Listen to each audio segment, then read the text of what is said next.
Hello and welcome to RD Tech again. This is my JTM50 build. I built this from a kit from Modulus Amplification, and I followed their layout to some extent, but I did my own sort of Mesa Boogie-ish-esque loom wiring for the tone stack. Some people were like, oh, you're going to have noise issues, terrible problems. Well, turns out not. This thing is deadly quiet. It's really nice. There's no real noise. I'm really pleased with it. I'm quite pleased with the layout. The only issue I had when building it was I got the output transformer, the returns were the wrong way around. They're out of phase, and you get like a motorboating effect and squeals and oscillations and stuff. Just switched them over. Thing was perfect. So, really nice kit, really nice components. I ordered it with Sozo caps because I wanted a mustard vintage vibe. So yeah, the purpose of this amp is to kind of chase AC/DC tones. And what will surprise you about a JTM50 is it's very clean. It's still pretty much a JTM45 minus the valve rectification, and instead it has the diodes here. Which will give you a slightly tighter punch, but all the other values are essentially the same. So it's a very clean amp. It will distort, of course, like a Bassman will. This is more like a Bassman. This is very close to a Bassman, a Fender Bassman. Other changes to the layout I made. This filter cap would actually normally be mounted on the inside here, but it was a pain.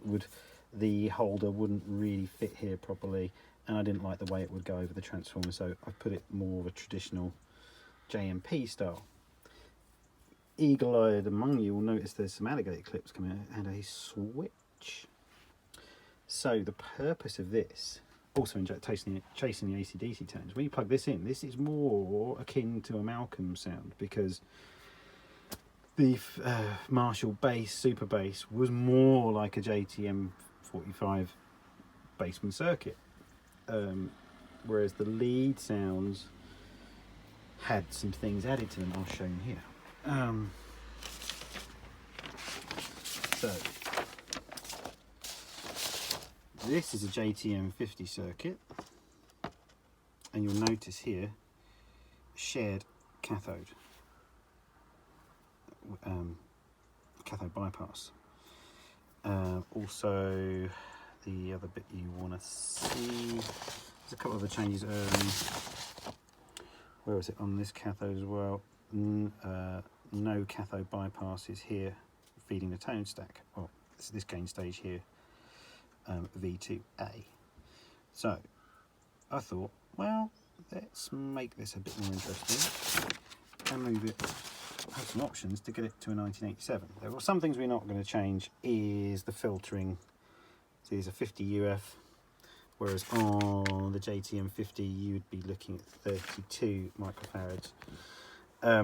So you'd get a stiffer power supply, a more aggressive power, so it would feed the output section, keep the power consistent and less ripple. But I don't want that, because we're gigging and stuff, we don't quite need that amount of aggression. This amp is freaking loud already.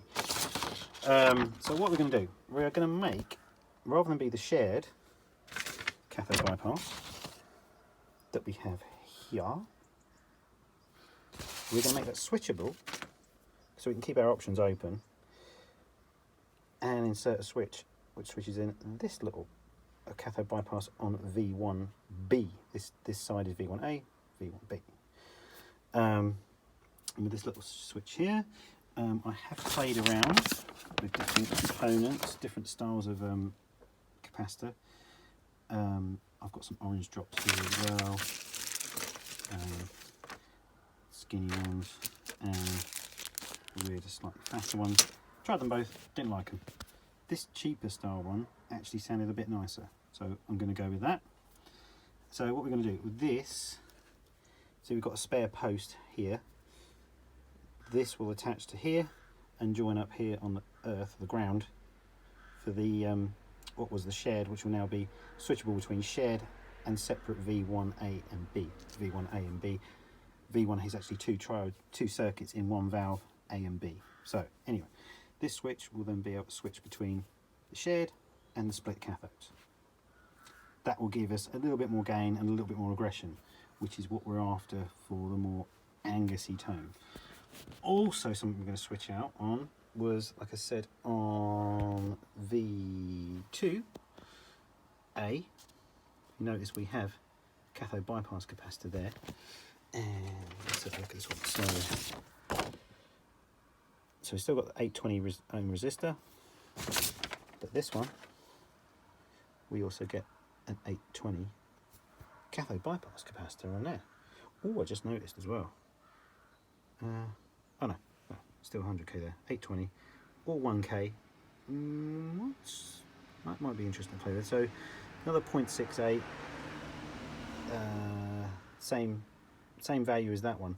Although I did have a play around with that bit, and I came up with this one. Off the top of my, it's a slightly different value. It's not a. I don't know, what am I doing? Talking out of my backside. Have a look at it. Yeah, 0.68. I can't remember what value that is. I'll have to look at that. But I put this one across a cathode. Well, put this cathode bypass in on V2A, and I really like the sound of this one. So this is going to be switchable as well. Again, will give us a bit more gain before feeding into the tungsten. So via 2, we're going to have another switch on here, and it's going to switch across this resistor here. It's going to switch it in, bypassing this one here. That yellow cable here is the cathode from V2A. So we're going to stick in 2 switches about here, and we can switch those in and out and give us so it's basically going to go from a 1967 JTM50 circuit almost to a 1987 circuit. So it'll be a bit more versatile, and you can tune it to how much gain and tightness and aggression you want. So stay tuned.